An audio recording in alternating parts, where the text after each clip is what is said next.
యేసు రక్తమే జయం. పరిచర్య ప్రైజ్ ద లార్డ్. మార్చ్ 17వ తేదీ 2025. ఈరోజు దేవుని వాక్యము, బుద్ధి జ్ఞానముల సర్వ సంపదలు ఆయన యందే గుప్తములై ఉన్నవి. కొలొస్సీయులకు రాసిన పత్రిక 2వ అధ్యాయం 3వ వాక్యము. క్రీస్తునందు ప్రియులారా, నేను జ్ఞానిని అని నీవనుకొనవద్దు. యెహోవాయందు భయభక్తులు కలిగి చెడుతనము విడిచిపెట్టుము. మీలో ఎవరికైనాను జ్ఞానము కొదవగా ఉన్న ఎడల అతడు దేవుణ్ణి అడగవలెను. ఆయన ఎవరినీ గద్దింపక అందరికీ ధారాళముగా దయచేయువాడు. జ్ఞానం సంపాదించువాడు ధన్యుడు. జ్ఞానము సంపాదించుకొనుము, బుద్ధి సంపాదించుకొనుము. నా నోటి మాటలను మరువకుము, వాటి నుండి తొలగిపోకుము అని దేవుని వాక్యం సెలవిస్తుంది.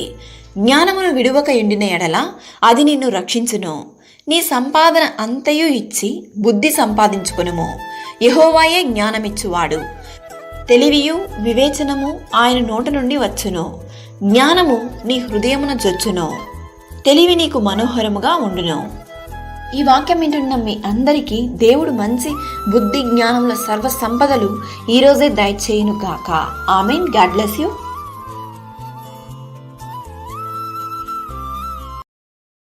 Download ShareChat.